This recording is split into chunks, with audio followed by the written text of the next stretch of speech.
Go. Assalamualaikum warahmatullahi wabarakatuh.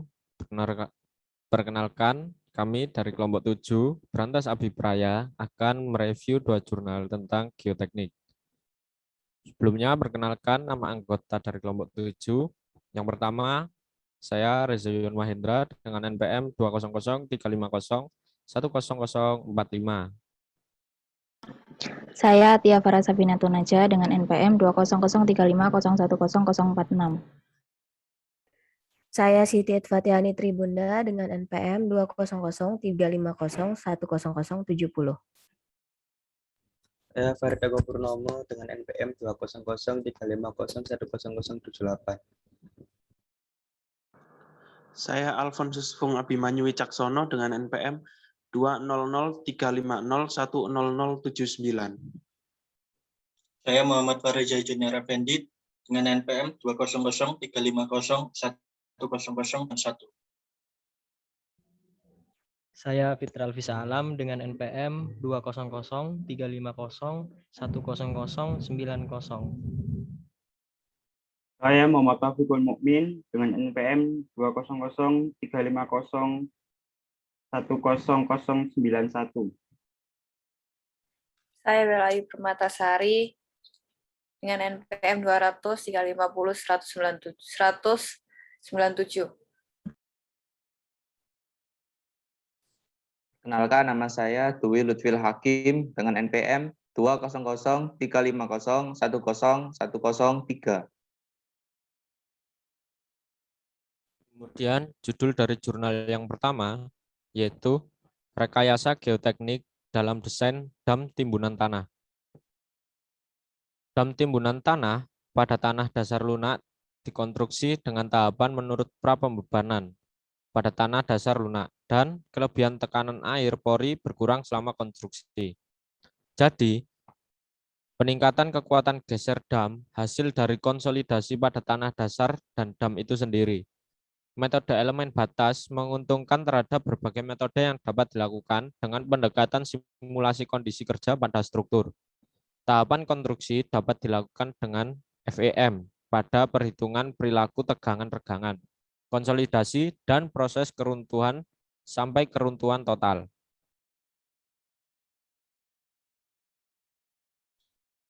Selanjutnya, Moore kolom MC model.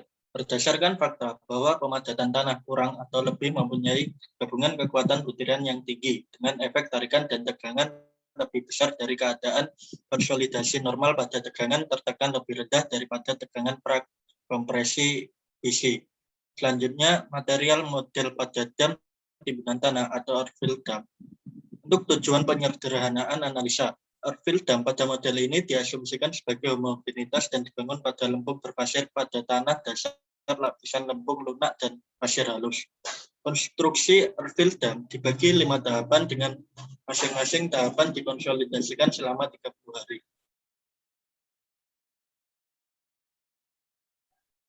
Hasil dan pembahasan. Pada rekayasa struktur, faktor keamanan didefinisikan sebagai rasio dari beban runtuh terhadap beban kerja, di mana suatu rumusan menyatakan kuat geser dengan menerapkan kondisi standar dari Coulomb, di mana dam adalah masukan parameter kekuatan dan dam adalah komponen tegangan normal aktual. Didapatkan berbagai hasil skenario tubuh dam dan lebar puncak, dan hasil tersebut merupakan hasil maksimal. Berikut beberapa hasil yang didapat dari analisa. Next.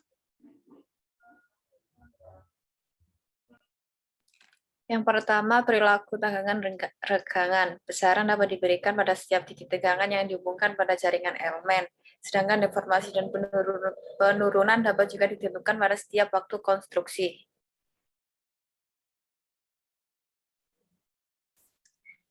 Yang kedua, tekanan pori. Kelebihan tegangan air pori selama konstruksi sangat tinggi terjadi dan dominan terjadi pada tubuh dam, di mana kelebihan tegangan pori besar terjadi pada tubuh bendung dapat menghasilkan retakan atau kolaps dam.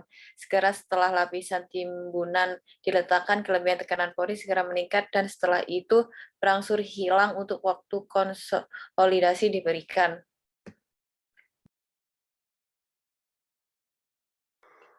Yang ketiga, mekanisme keruntuhan dan faktor keamanan, SF. Mekanisme keruntuhan dam pada akhir konstruksi ditunjukkan dengan deformasi jaringan elemen. Potensial keruntuhan longsor terjadi menurun ke bagian tanah lempung lunak atau soft soil. Untuk stabilitas lereng dam, faktor keamanan atau safety factor menurut waktu terjadi menurut tahapan konstruksi pertama, ketiga, dan sepanjang waktu dengan tipe longsoran. Kesimpulan, simulasi dan perhitungan earthfill dam dapat dibentuk dengan metode elemen batas. Model numerik menjelaskan pendekatan dengan kondisi lapangan sehingga diselesaikan dengan perhitungan dan diprediksi terhadap perilaku dan stabilitas strukturnya. Faktor keamanan masing-masing fase konstruksi dijelaskan dengan asumsi reduksi P-C.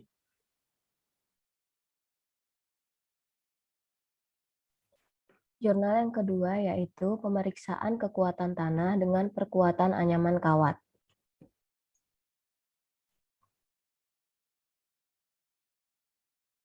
Latar belakang. Masalah konstruksi bangunan selalu berkaitan dengan jenis, sifat, dan karakteristik tanah yang menunjukkan seberapa besar daya dukung yang diberikan tanah untuk bangunan di atasnya. Ilmu keteknikan, dalam hal ini geoteknik, harus dapat memberi jawaban atas kebutuhan daya dukung tanah yang diinginkan sesuai dengan keperluan konstruksi. Salah satu jenis geosintetik yang telah banyak digunakan untuk memperbaiki kinerja suatu konstruksi yaitu geotekstil. Material yang digunakan dalam penulisan ini adalah anyaman kawat dan serat jute.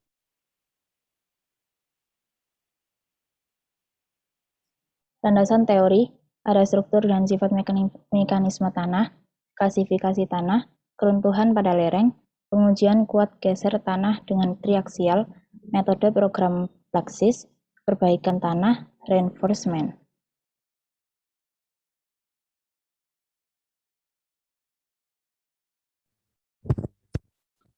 Satu, sumber data. Sumber data yang digunakan dalam penelitian adalah sebagai berikut.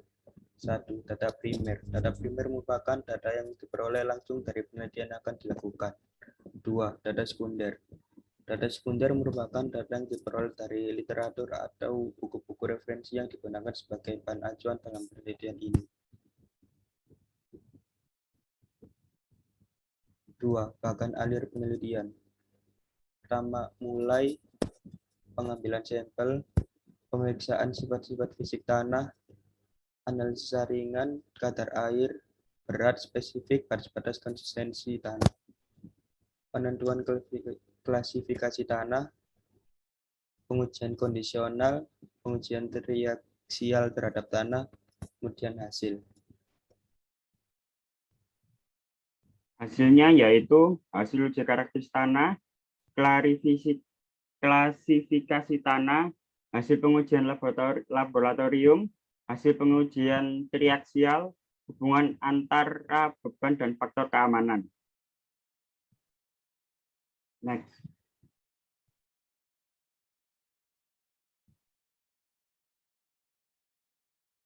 Hubungan antara beban dan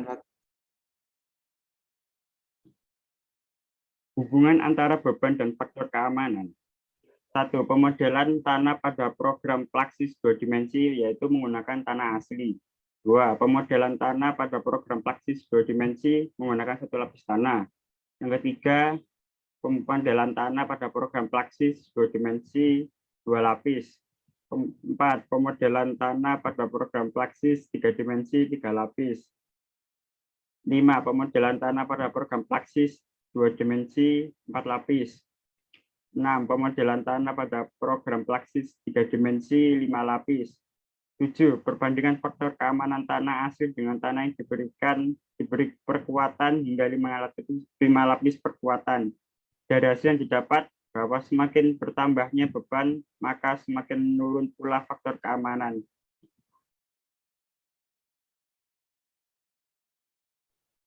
Kesimpulan. 1. Tanah pada lokasi pengambilan sampel, yaitu kawasan Tinor, dengan titik koordinat 01, 23, 53, 3U, 124, 49, 42,7 T. Merupakan jenis tanah lempung berplastisitas tinggi. Faktor keamanan 2. Faktor keamanan meningkat sesuai dengan pemberian jumlah lapis perkuatan yang diberikan terhadap tanah asli. Berturut-turut hingga 5 lapis perkuatan, yaitu 18,70%, 36,51%, 52,42%, 92,75%, dan yang terakhir 139,44%.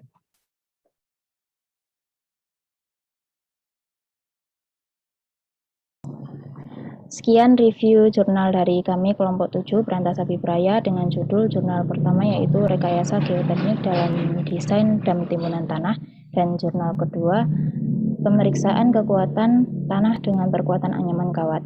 Mohon maaf jika ada salah kata. Terima kasih. Wassalamualaikum warahmatullahi wabarakatuh.